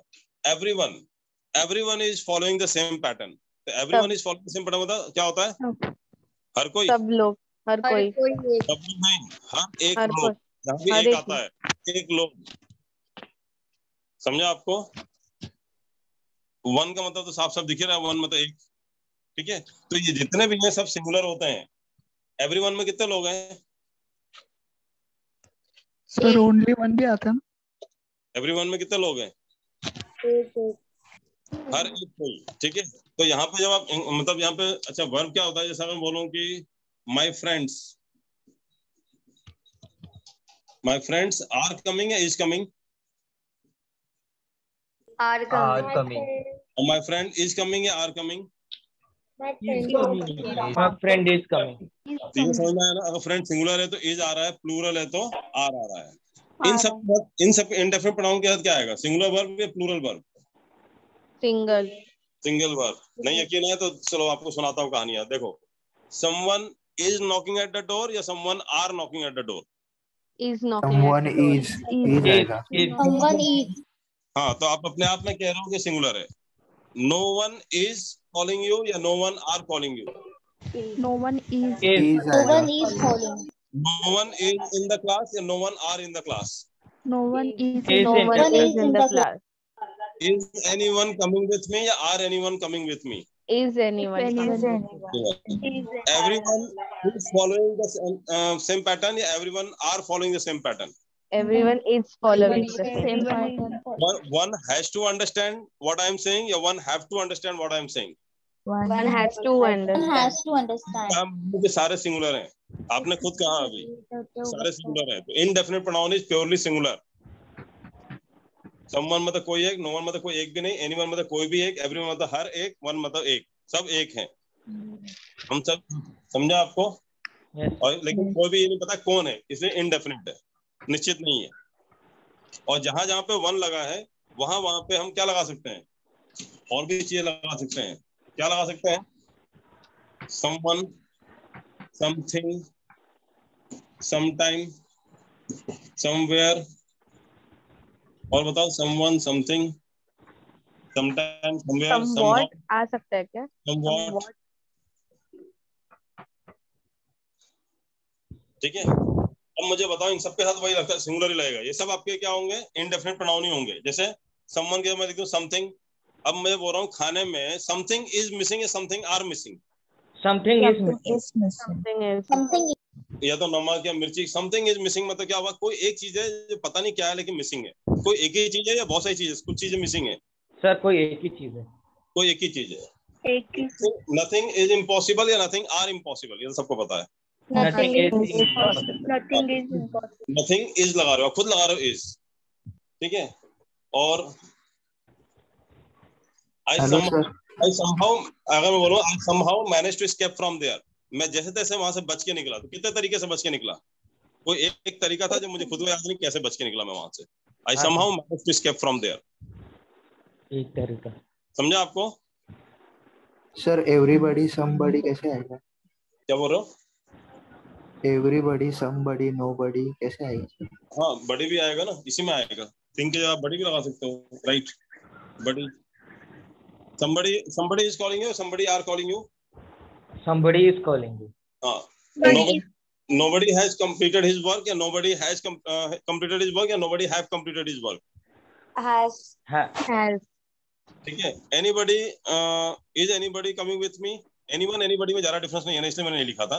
is anyone, anybody या anyone एक ही मतलब है ना, कोई भी एक इंसान। और everyone या everybody has the same feeling या everybody is मतलब everybody is ready for the picnic, everybody is ready for the picnic या are ready for the picnic? is आएगा ना। Is ready for the picnic. समझना? तो everyone बोलो, everybody बोलो, everything बोलो, every time बोलो। ठीक है, every time नहीं, every time के बाद अगर वैसा लगाते हो तो is are डिपेंड करेगा पर्सन। जैसे एवरीवेयर, एवरी हाउ तो नहीं होता है, एवरी व्हाट भी नहीं होता है, मतलब कुछ जगह पे नहीं होगा, ऐसा नहीं बोल रहा हर जगह लगेगा, लेकिन कुछ चीजों में होता है, सम के साथ लगते हैं, समवेयर, समहाउ, समव्हाट लगता है, लेकिन सिंगल सेंस ही आएगा सबका। ठीक है, अब यहाँ पे मुझे बताओ everything, everything is possible, everything is fair in love and war, everything are fair in love and war? Yes sir. हाँ, ये सबको पता रहता है। क्या आएगा? Everything is fair in love and war. Everything is fair in love and war, समझ में आया ना? तो अब खुद बोल रहे हो कि एवरीथिंग इज फेयर, अब हर एक चीज होती प्लूरल होता फिर आर फेयर होना चाहिए था ना। तो आपको अभी समझ में आ गया इनडेफिनिट प्रोनाउन क्या होता है, उनके साथ क्या लगता है हमेशा? सर एक एग्जांपल है, देयर इज वाटर एवरीवेयर होगा ना, देयर आर वाटर एवरीवेयर नहीं होगा, है ना? पापा आपने वाटर क्या लगा रहे हो, अपना आपका सब्जेक्ट क्या है यहाँ पे? वाटर है, तो वाटर के हिसाब से आएगा ना। मैं बोलूँ कि every one of my friends, तो are coming is coming? Friends बोला है ना तो आर आएगा ना, एस आ लगा रहा है। Every one of my friends are coming, are coming, every one लग गया तो इज आएगा, कहीं भी लगा तो इज आएगा, सिंगुलर हो जाएगा। लेकिन आप जो बोल रहे हो वो प्लूरल बोल रहे हो, वाटर बोल रहे हो, आप वाटर के लिए वर्ब लगा रहे हो ना, हाँ वाटर इज एवरीवेयर, तब हाँ वाटर के बता रहे हो ना, वाटर इज एवरीवेयर, आप वाटर के लिए वर्ब लगा रहे हो, एवरीवन के लिए वर्ब नहीं लगा रहे हो, एवरीवेयर के लिए नहीं लगा रहे हो आप। ओके ठीक है, एवरीवेयर, अगर आप ऐसा बोल रहे हो कि एवरीवेयर, अब जो बोलो कोविड इज एवरीवेयर, तब कोविड के साथ आप इज लगा रहे हो, अब एवरीवेयर के साथ नहीं लगा रहे हो। अगर लेकिन ऐसा बोलो कि everywhere has the same problem या everywhere have the same problem, तो वहां पे क्या लगाओगे? है सर, है जाएगा ना, तो वहां पे डिफरेंस आ रहा है, समझ में आ रहा है आपको? हाँ सर। सर मतलब आपने ये जो लिखा है थिंग बड़ी, इसके सबके सर साथ डायरेक्टली हो या आएगा। इनडायरेक्टली हो, जो एवरीवन है, समवन है, वो सिंगुलर ही है ना सर? इनके साथ अगर कभी यूज करो सिंगुलर वर्ब भी आएगा हमेशा। तो दिस इज समवन बुक नहीं होगा, क्या आएगा? This is someone's book. ये रब कर दूं, समझ में आ गया आपको ये चीज, कंसेप्ट? हाँ sir. Yes sir. Yes sir.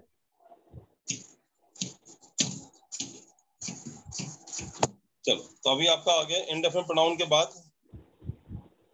Indefinite pronoun के बाद क्या आता है? ये सिंगुलर वर्ब तो छोड़ दो, इंडेफिनिट प्रोनाउन के बाद क्या आएगा? अपॉस्ट्रोफी। जैसे दिस इज समवन्स बुक। लेकिन यदि अगर मैंने कहा कि इंडेफिनिट प्रोनाउन के बाद, इंडेफिनिट प्रोनाउन के बाद यदि एल्स लगा हुआ है, तो एपोस्ट्रोफी किसके साथ आएगा? एल्स के बाद आएगा।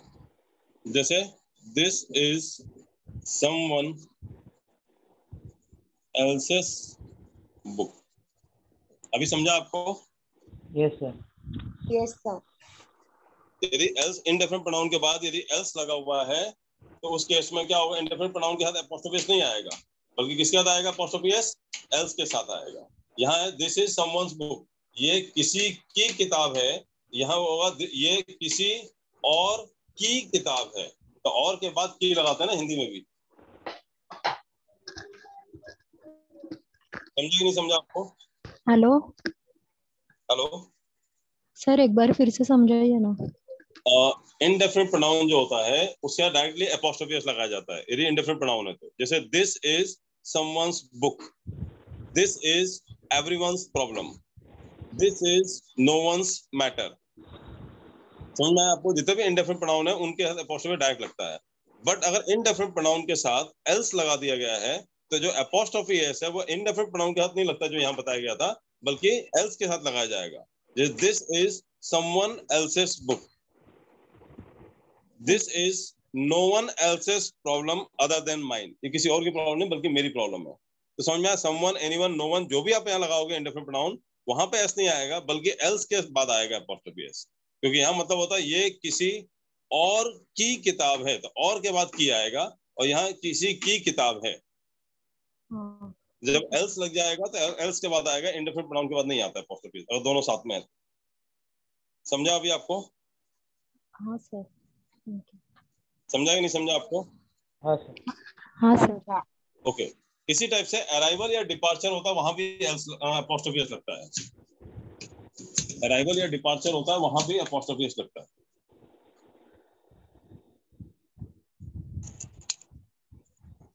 मतलब apostrophe s is used with arrival और departure. Arrival या departure के साथ भी लगता है, जैसे the plane's arrival time, या बोलो the train's departure time.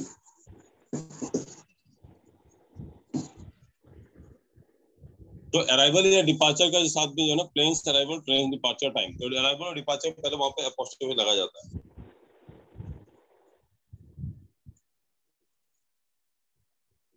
Arrival और डिपार्चर के पहले से है ना? नहीं, अराइवल और डिपार्चर किसका हो रहा है उसके साथ, ऐसा नहीं अराइवल और डिपार्चर ऐसा नहीं आएगा। The plane's arrival, the train's departure, तो अराइवल या डिपार्चर डाला तो उसके पहले जो नाउन आएगा उसमें एपोस्ट्रोफी हो सकता है। Okay sir.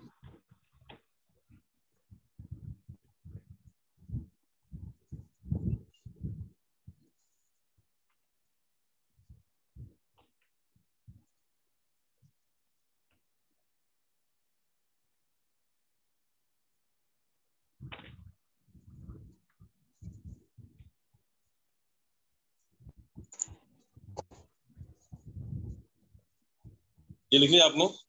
एक मिनट, हो गया? एक सेकंड सर, रुको ना। Now we are moving to the last part of noun, उसका खत्म हो जाएगा noun का पार्ट। हाँ बोलो। सर ट्रेन डिपार्चर टाइम इसका मीनिंग क्या है? डिपार्चर नहीं, डिपार्चर के साथ नहीं, ट्रेन के साथ लगेगा। This is the train's departure time, this is the plane's arrival time. जब कोई आपसे क्वेश्चन पूछे तो क्या बोलेगा, what is the plane's arrival time या what is the plane arrival time? Sir वो मीनिंग पूछ रही है, मीनिंग पूछ रहे डिपार्चर का। डिपार्चर जो गाड़ी जाती है तो डिपार्चर कहते हैं, जो आती है तो अराइवल कहते हैं। ट्रेन डिपार्चर टाइम होता है, जो ट्रेन निकलने का टाइम होता है स्टेशन से, that is called departure time. और जब अराइवल टाइम होता है, जब आने का टाइम होता है। सर ऐसे ही बस में भी लग जाएगा ना एपोस्ट्रोफी एस? हाँ, अराइवल डिपार्चर दोनों का होता है, प्लेन का भी होता है। वैसे नॉर्मली प्लेन में जो होता है हम लोग एम्बार्कमेंट टाइम कहते हैं हम लोग, एक्चुअली इसका जो वर्ड होता है एम्बार्कमेंट होता है। अगर आप फ्लाइट की टिकट लोगे तो ये वर्ड लिखा आएगा एम्बार्कमेंट टाइम। एम्बार्कमेंट का मतलब होता है उड़ने का टाइम। बाकी अराइवल डिपार्चर दोनों चलता है, ऐसा नहीं है नहीं चलता है। Arrival departure, the train is arriving या डिपार्टिंग आता है। एम्बार्कमेंट यूज करते हैं हम लोग, एम्बार्कमेंट टाइम होता है जब निकलता है तो। अगर बस का लेना हो तो द बसेस अराइवल टाइम ऐसा होगा क्या? BUS apostrophe S। हाँ, the bus's arrival time. Particular train का शेड्यूल बताना होगा तो what is the Uber cab's arrival time?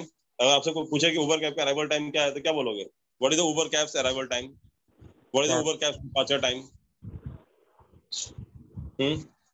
Ola Uber कुछ भी बोलो आप, तो कैब के साथ एपोस्ट्रोफी से आएगा ना।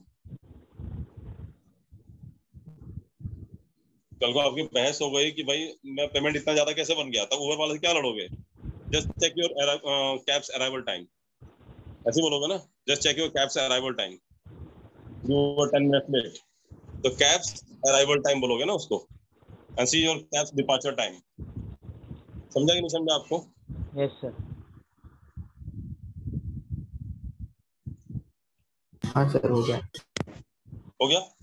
बताना होगा तो अभी जो पढ़ाने जा रहा हूँ बहुत इंपॉर्टेंट पार्ट है ये, आपके सब्जेक्ट में एग्रीमेंट में भी काम आता है और एग्जाम में भी बहुत ज्यादा काम आएगा आपके, तो इसमें ज्यादातर लोग गलत करके आते हैं।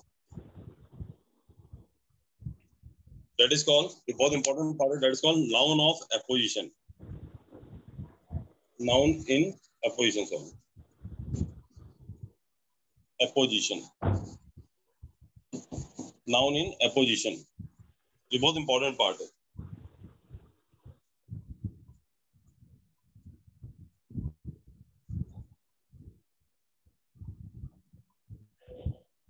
Noun in apposition क्या मतलब क्या होता है? जैसे मैं कहूँ कि सी इज निधि, ठीक है, सी इज निधि, ये निधि है। अब निधि के बारे में जो आप डिस्क्रिप्शन दोगे, कौन निधि,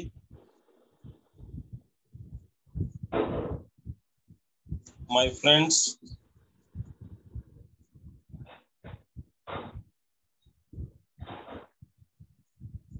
सी निधि, माय फ्रेंड्स गर्लफ्रेंड ले लेते हैं, ठीक है। ये निधि है मेरे दोस्त की गर्लफ्रेंड, ऐसे इंट्रोड्यूस जब करते हो आप किसी को, सी is Nidhi.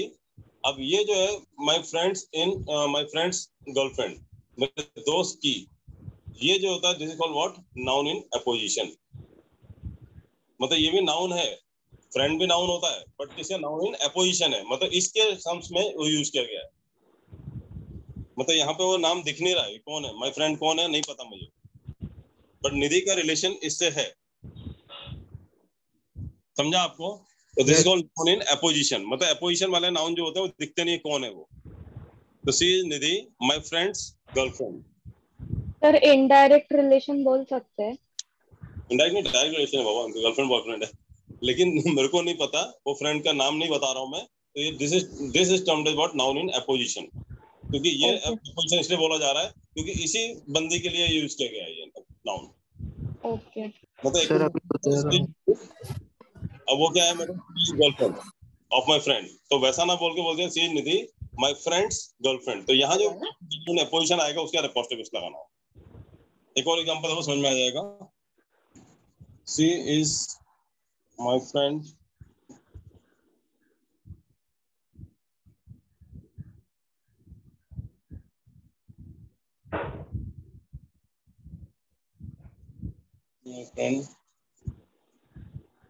Nidhi's mother, she is my friend, ठीक है, निधि's mother। अब ये किसके लिए बात कर रहे हो आप?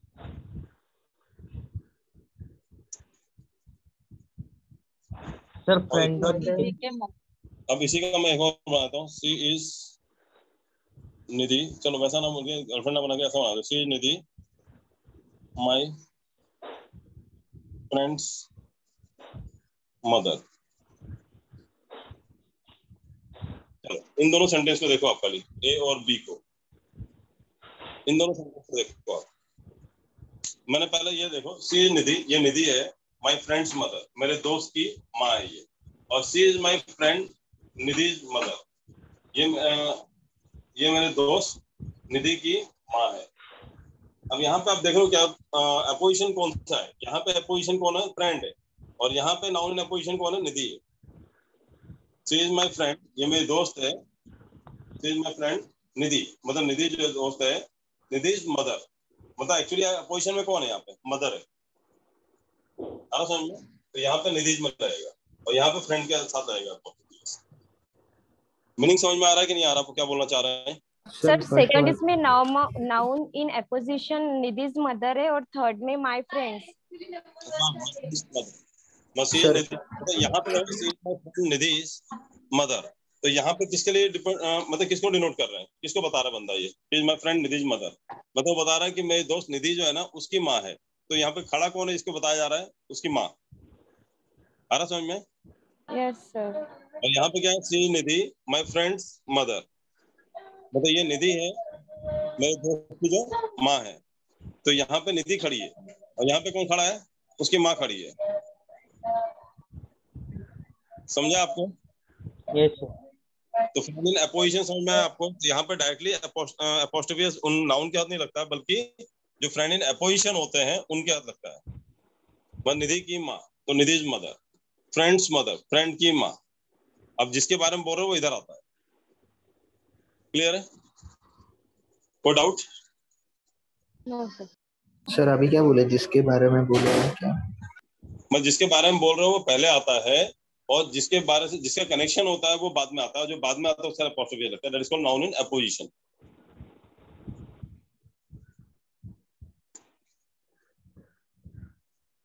कोई डाउट है क्या? No sir. कोई डाउट है तो पूछो।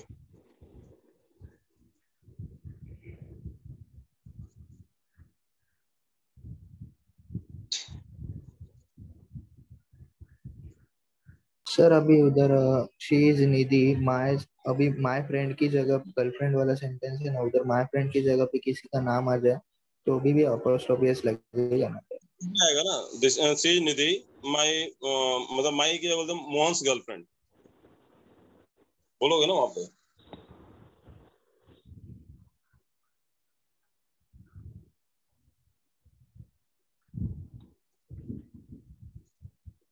देखो हो क्या रहा है, सी निधि, ये निधि है, माय फ्रेंड्स गर्लफ्रेंड। अच्छा माय फ्रेंड्स की गर्लफ्रेंड का इसका मतलब क्या हुआ ये बताओ। यहाँ पे आपने बोला सी निधि, ये निधि है, चलो माय फ्रेंड्स गर्लफ्रेंड, अगर मैं खाली इतना ही पूछता हूँ, माय फ्रेंड्स गर्लफ्रेंड का नाम बताओ। मतलब मेरे एक फ्रेंड की गर्लफ्रेंड। मैं ये पूछ रहा हूँ माय फ्रेंड्स गर्लफ्रेंड कौन है? निधि। मैं आपसे पूछता हूँ, मैं ये नहीं पूछ रहा निधि, भूल जाओ थोड़ी जगह। Who is my friend's girlfriend, नाम क्या ले रहे वाले हो? Who is my friend's girlfriend? Nidhi. और मैं यहाँ पे ये हटा दो, सी इज निधि।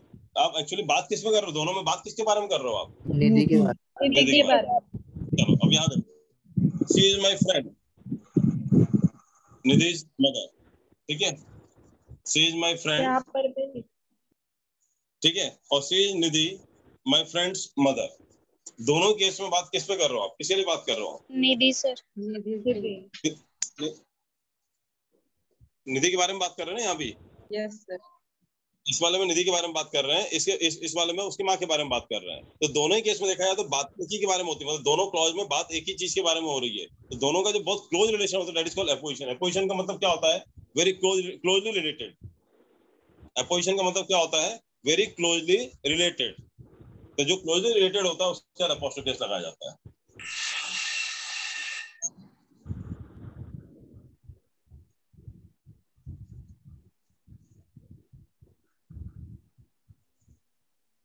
समझ में आया कि नहीं आया? Yes sir. Yes sir. Okay चलो, अभी क्वेश्चंस वगैरह सॉल्व कर सकते हैं हम लोग। अभी आपके पास बुक्स वगैरह है ही नहीं है, किसके पास बुक नहीं है? सर मेरे पास। मेरे पास भी नहीं है। मेरे पास बुक्स नहीं है कितने लोग? सर मुझे एक डाउट पूछना था, जो आपने बुक्स दिए है ना इंग्लिश का, तो उसमें कहीं पे भी आंसर मेंशन नहीं है, ऐसा क्यों? नहीं आंसर मेंशन नहीं, मतलब सबसे पीछे साइड आंसर दिया हुआ है, सबसे लास्ट में। सबसे लास्ट में? हाँ सबसे लास्ट में, बीच के मतलब लास्ट के एक दो पेज के पहले दिया हुआ है। क्योंकि मैंने पूरा बुक चेक किया तो नहीं था कहीं पे भी आंसर। मेरे इसमें भी पेज नहीं है। नहीं आंसर है उसमें, पीछे दिया हुआ है। ये सर नो मैंने मैम से पूछा तो उन्होंने बोला कि चेंज करके मिलेगा करके। नहीं आपको है आंसर्स हैं वैसे देखो वो क्वेश्चंस वैसे भी मैं क्लास में सॉल्व कराता हूँ, पूरा 100 क्वेश्चन से सॉल्व कराता हूँ मैं इसलिए बोल रहा हूँ कि अगर आपके पास नहीं भी है ना तो मतलब अभी नाउन चैप्टर के 100 क्वेश्चंस हैं वहाँ पे, हर चैप्टर के 100 क्वेश्चंस हैं वहाँ पे। जिनके पास जो बुक नहीं है मुझे बता दो, आप मुझे पर्सनली मैसेज करो, मैं आपको सारे बुक्स आपको इंग्लिश का भेज देता हूँ आपके व्हाट्सएप पे। आपको नेक्स्ट टाइम जब आओगे तो नाउन के सारे क्वेश्चंस करके आओगे, जो डाउट होगा मैं क्लियर करूंगा क्लास में, ठीक है। अभी किसी को बुक के नहीं है? सर हमारे पास नहीं है। नहीं है। तो जो भी आपके कोऑर्डिनेटर हैं, कौन से ब्रांच से हो आप? थाने ब्रांच। दादर ब्रांच में भी नहीं है सर। सुनो सर बोरेवली में भी। दादर, थाने,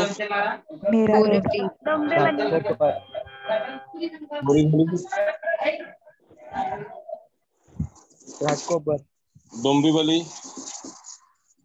घाटकोपर, ठीक है। ये चारों ब्रांच के लिए आप ज्योति मैम से बात करो, civil guide you. Dadar branch के लिए सपना मैम से बात करो। डोंबिवली और घाटकोपर के लिए आप तृप्ति मैम से बात करो। बाकी आप किसी और से बात करोगे तो आपको मिल जाएगा। मैं उन लोगों को बुक्स भेज दूंगा, मैं वो अपने कोऑर्डिनेटर से बात करो, है ना। सपना मैम जो डायरेक्टर ऑफ दादर ब्रांच, आप उनसे बात कीजिए, वो आपको भेज देंगे बुक्स वगैरह। Jyoti ma'am and Tripti ma'am, they are managing all Thane branch, Muzaffarpur road, Borivali and all that. Tripti ma'am Dombivli, Ghatkopar, तो आप इनसे बात कीजिए, ये आपको बुक्स भेज देंगे, ठीक है। पीडीएफ बुक्स मिल जाएगा आपको। और सर जब फिजिकल स्टार्ट मतलब होगा तब बुक्स मिलेंगे ना? तो फिजिकल बुक्स मिल जाएंगी आपको। अभी आपको पीडीएफ मिल जाएगा ताकि आपकी क्लास रुके नहीं।